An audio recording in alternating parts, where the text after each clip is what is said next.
Hey everybody, what is going on? Hexlex here. Got another Master Duel video for you, coming at you with another viewer special as it is Monday once again. If you're new to the channel or new to this particular series, then I'll give you the rundown real quick here. Every Monday here on the channel, I like to showcase games from you all, the viewers. It's a great way to see some strategies that I might not normally get the time to explore, as well as just coming together as a community to kind of like cheer each other on, take a look at our cool builds, and see some awesome replays. There's no particular like stipulation or criteria you have to meet. If you are interested in submitting any replay that you think is cool, then you're going to want to head down to the description below. There's going to be an invite link down there to our Discord server, the Hexlexplex. Once you're in there, you're going to want to go down to the Master Duel section. There is a channel called Viewer Special Submissions, where you can drop your 9-digit player ID to show off your publicly saved replays. Please do make sure this ID here is entered correctly and that your replays are in fact set to public to ensure that I'm able to see them. Yeah, I go through pretty much every replay that's submitted every week. There's only so many we can show per week, of course, but if you do have more than one game you'd like to show, that is perfectly fine. The only thing I really ask that you don't do is just submit the same game over and over again. But yeah, even though we can only feature so many per week, I do watch pretty much all of them, and there is always the next week if you don't make it into this one, right? So yeah, that's pretty much the whole spiel I got for you. Let's go on and take a look at some of your replays. Okay, our first game for this video comes to us from Arcane Ape, who has a deck that I'm actually pretty interested in checking out because I've heard about this a little bit, mostly from folks over on the Discord server. So that's going to be Magikey. Magikey with Primite and Fiendsmith. It's kind of another variant of the Primite Fiendsmith control deck, although it makes use of course, the Magikey archetype and its you know, extra deck monsters as well. I'm only vaguely familiar with the archetype. Actually, it looks like the only Magikey extra deck monster we play is this Synchro right here. So I do know that, of course, it is focused around a vanilla monster, which means it does have some pretty natural synergy with Primite there. And this is like their tuner, right? That's supposed to be pretty good. So yeah, very eager to see how this build in particular ends up playing out. I think this has seen some amount of like tournament success recently too, or something. Again, I've heard folks talking about this build lately. And it looks like our opponent is going to be on Ubel, which I noticed a lot of folks were saying in my recent tier list video that they thought that he was a little bit higher on the tier list than I put it, which I think was the bottom of tier 2. And I do think that Ubel is quite a good deck. I just don't know if it's like mid-tier 2 quality. It's definitely up there though. Alright, so we may be going second here, but our hand is looking pretty solid. Got 3 pretty good hand traps here. Opponent's going to lead with a Phantom, which we're going to fire off an Imperm against. But they're going to set 3 and pass. So it looks like we Imperm the Phantom in anticipation of them going into more plays. Which alas, unfortunately, did not end up happening here. So alright, they have 3 set. We're going to go Roar into Dippity to start off with Fiendsmith stuff. We do have some of our Magikey cards in hand as well. Actually, looks like we're going to pivot into those right away here. Getting the extra normal summon, I think that was with the effect here. Yeah, so we normal summoned, we normal summoned Clavkiss, and then we got the extra normal summon. Yep, so we can do that. Target the Dippity in our graveyard, trying to bring that back. It's going to get hit with the Imperm. Oh, I see. It's a level 4 lower normal monster or a level 4 lower Magikey monster. For some reason, I thought this.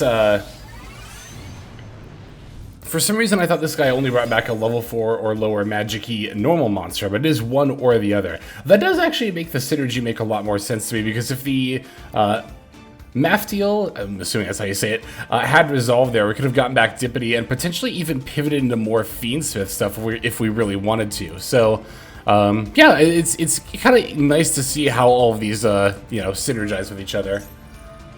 Alright, so hang on. What does the Synchro monster do again? Set a Magikey spell or trap directly from your deck to the spell trap, so that if your opponent normally special summons a monster with the same attribute as a monster in your graveyard, you can destroy those monsters. Wow, that's not even oh no, that is once per turn. Okay, never mind. It's just that the once per turn clause was covering both of these effects. I was expecting to see it at the end there. Okay, so Phantom F going to try to summon out the Ubel via Spirit, but we have the Ash Blossom for that.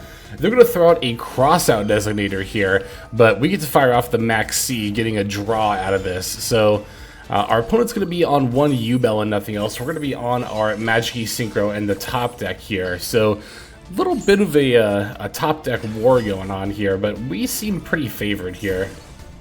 And look at that, we end up getting the Magikey field spell anyway, which I assume is what we would have set with the effect had it resolved here.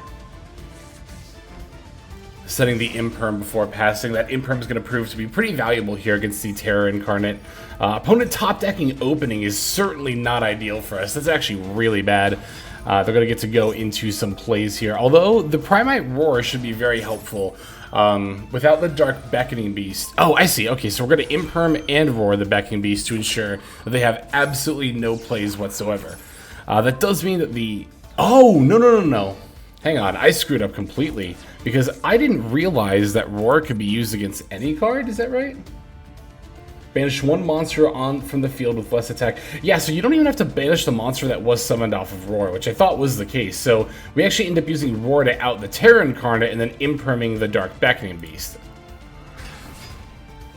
Which is good stuff. They do still get to summon a Phantom here, but without Nightmare Pain, they really can't go on the offensive with their U-Bell monsters here.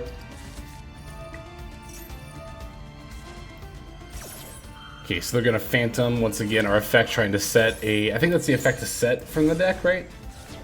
Yeah, yep. There's U-Bell. Now we can pop the U-Bell. They don't get Terror Incarnate because that's banished. Alright, and now we're looking really good. We are definitely in a very advantageous position here. Oh, wait a second. Is Maftiel a Light Fiend? Hang on, where is it? It is a Light Fiend, I think it is. I think I saw it there. Oh, they got put back into the deck, so I'm gonna have to look here.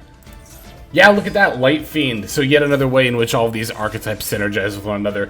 So the Magikey slotting into Primite Fiendsmith control actually is a very natural fit, and I'm a little surprised we haven't seen more experimentation with that. Maybe it's just because people have it in their head that Magikey is just a bad deck, or... maybe extensive testing did ultimately prove that Magikey didn't add a whole, or, you know, didn't add enough. I was gonna say it doesn't add a whole lot, but I mean, we saw it add a fair bit here. Like, if nothing else, even if you're not interested in just going into Magikey plays, right, it does seem like a very good way to go into Fiendsmith stuff. And of course, you know, being a normal monster-centered archetype, it certainly likes the Primite support as well. Yeah, really easy to see why this has been getting some, popularity recently. Thanks for showing that off, Arcane Ape. We still got a couple more games to check out, of course. Let's go into the next one.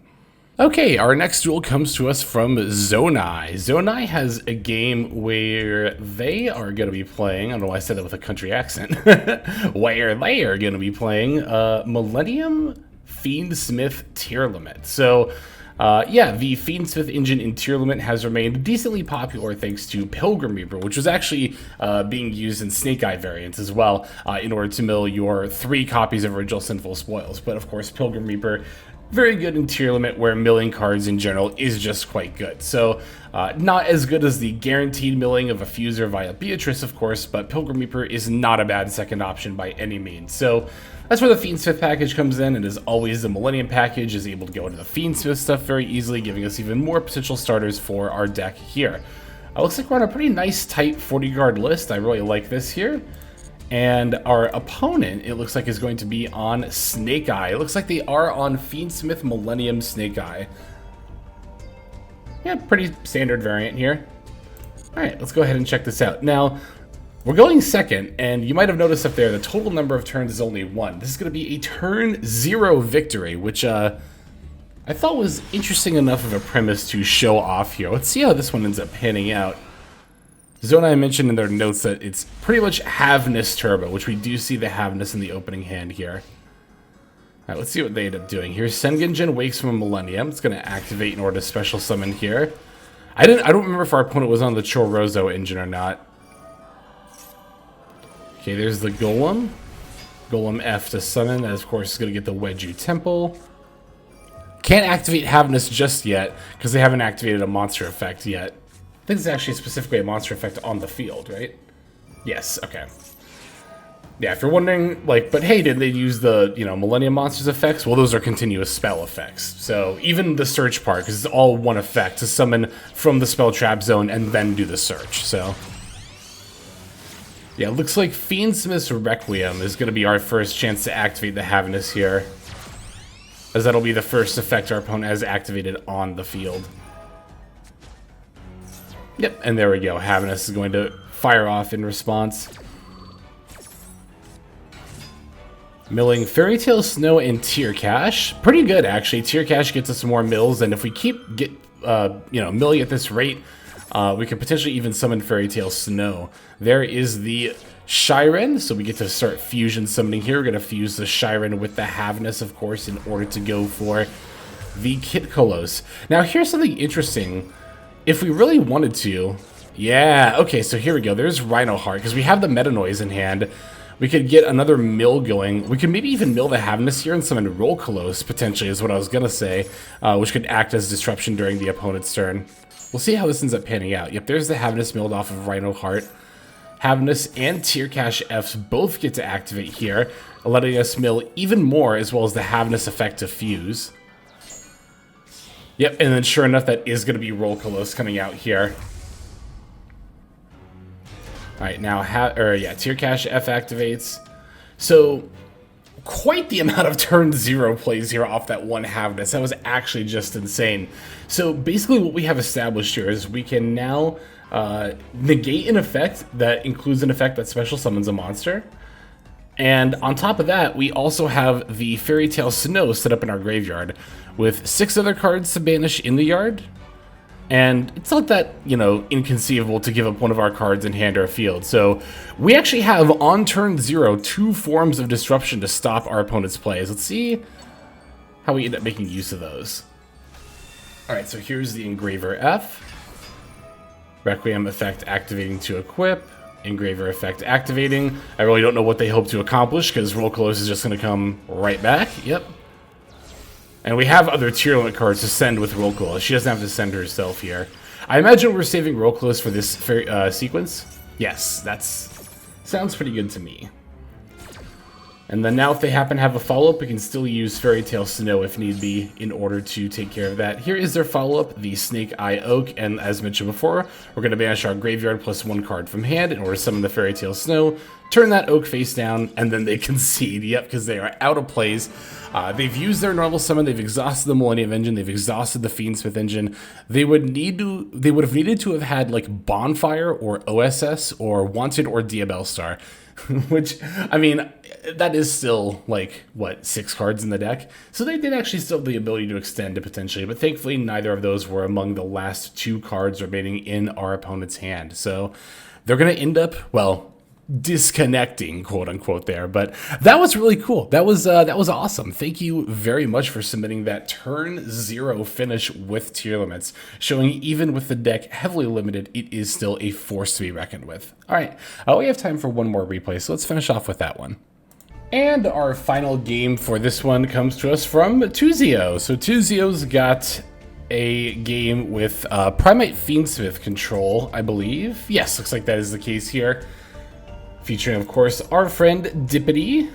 Got the double Nib as well. I really like Nibiru in this format. I was thinking about a second Nib in a couple of my other decks as well. Also rocking the Lubellians. Last time I played this deck, I wasn't on Lubellian Regained, and I think I did actually miss them when playing this deck. I think especially for a control deck, having that kind of a resource loop is very valuable. So, yeah, definitely going to be looking to include what is it called? I just said it. The Lubellian and Regained in my next build. But anyway, our opponent is going to be on Sky Striker Tenpai, which I find to be a bit of a scary deck, just personally. I think every time... Have I beaten this deck on ladder before? I feel like I've lost against this variant every time. Not that I think it's like a tier 0 deck or anything. I just personally don't have good experiences. I feel like they tend to always like run out my negates with the Sky Striker stuff and then catch me with the normal summon Pydra. Alright, so we're leading with Ether Barrel, set the Lordly Load. But let's go throw out Foolos. I think they were a little eager for that. Well, okay, you know what? Actually, that does make sense. If they think that we're on Blue Eyes and that we're about to go into Spirit, that does make sense. But yeah, I'm going to set 3 Imperm that we opened with, along with the Drill Beam. Got the Maxi in hand as well, so that's not too shabby. Opponent's leading with double Upstart into the Engage. Got the Drill Beam on the Engage. Like that, as it not only negates, but also puts the spell in the Banish Zone, not in the graveyard. They're going to chain Linkage, though, and we're firing off Maxi. So if I saw an opponent on Linkage, I would definitely not think that they were on the Tenpai variant. I don't think that usually plays Linkage. I don't think, but I'm not 100% sure about that. Unfortunately, the Linkage does get to send the Engage to the graveyard as a cost, meaning it's not negated, and it does end up going into the graveyard there. Thankfully, we have plenty of Imperms here, including one for the Kagari, but our opponent's going to use Red Reboot! That's brutal. Oh no, that's actually just devastating. Wow. Alright, no Imperm for us. And we're not setting off Red Reboot's effect because our only remaining trap is Fiendsmith in Paradise, which we don't want to set. We want to send that to the graveyard, so that definitely makes sense. Oh, they have the triple tack thrust as well. And we win this duel? I'm very eager to see how this plays out, because this does not feel like a very winnable position. Our opponent's got a million cards in hand. They get to keep generating an advantage, as well as searching for removal thanks to the Engage here. And they can still pretty easily go normal summon Pydra here. They have not used their normal summon yet, so. Got the jamming waves and the maneuver to start picking apart our board, destroying our monsters and our Imperms. There is the Genroku, followed up by the Shundra. Moving straight to battle phase here, we're going to summon out the Druid Swarm in attack mode. Opponent's going to use the Genroku effect in order to summon out Fadra. Still getting draws off that Maxi here as well. Alright, now the life point situation is pretty interesting to note here, with us being at 10,000 thanks to the upstarts and our opponent being fairly low. Thanks to having to pay half for the Red Reboot, that's what it was. Wait, they moved to main phase 2? They didn't, let's see, yeah, we drew Nib, they added Sangen Kaimen. Hang on a second. So we battle. Yeah, they had Shundra and Fadra, and even Pydra out. Why did we, or why did they rather move to main phase 2? That seems a little bit peculiar. There must be some condition I missed where they can't, like, attack directly or something, because I can't really figure out why else they wouldn't go for the win there, but in any case, getting to use the Nib there is always very good, and we even get to use the Druid Swarm on the Nib token, which is always nice when that works out. Going for another Lordly Load here. The opponent's going to use an Ash Blossom against that, but they're only at 2,000 life points, and we can already, threaten lethal with the Nibiru here. Looks like they are going to be able to stop that with the Sky Striker Ace token. I was about to say, unless they have a Mirror Force or something, they're pretty dead here. Okay, well, they do have the Sangen Kaimen for Pydra, sure. Pydra F, which we get to Imperm. And Pydra by itself doesn't really get it done. Yeah, Fadra and Shundra should already be in the graveyard, so they might play a second Fadra, which would be an annoying top deck for them here. Oh, it's Ghost Spell, and then linking into Camellia. And then Camellia into Hayate. Going for the Shark Cannon, trying to bring back our Ether Barrel, as well as the Widow Anchor to steal the Nibiru. Which is not going to be enough damage, not even close. Oh, but they're going to link. Okay, is this access code? Or no, it's a Promethean Princess. Oh yeah, because we are, or they are a Tenpai deck, rather. Yeah, they're setting up the comeback here, but they've played well within our second Nib. That second Nib coming in clutch there. And it's got low enough defense for us to be able to battle over as well. Yeah, the Lurie gonna provide more than enough damage output to be able to finish our opponent off by going into the Fiendsmith engine, which I don't think we've actually touched on our end of this whole game. Nope, we haven't, so... Yep, they're gonna go ahead and concede as they recognize that we can just take the dub pretty easily from here. All right, good stuff. Thank you for that submission, Tusio, as well as everybody else who submitted for this week. Could not do the viewer special without you all, and it's really cool that we've been able to do this series for this long. Thank you all for your continued support. It really, really does mean a lot, but that is going to go ahead and do it for now. Thanks also for watching until the end of the video, by the way. Another fantastic way to support the channel, any smaller YouTube channel like my own. But yeah, that'll do it for now, so let's move on to our outro. Hey everybody, Hexlex here. Thank you so very much for watching all the way to the very end of the video, which by the way is one of the best ways to support the channel. Speaking of supporting the channel, take a look at the names on screen. These are folks who have been so generous as to either join as a YouTube member or subscribe over on patreon.com/Hexlex to support. There's also perks for doing so. If you would like to see YouTube videos early, as well as some exclusive videos that get uploaded to YouTube, but for one reason or another I decide not to publish, definitely go ahead and hit that join button to see content early, as well as some exclusive content. If you're looking for more exclusive content, over on patreon.com, I upload exclusive videos that are not posted on YouTube just about every single day. Whether you choose to subscribe over on Patreon, join as a YouTube member, or simply continue to watch, your support is greatly appreciated. Thank you so very much. But for now, this is Hexlex. I am signing out, and I hope that you have a fantastic day.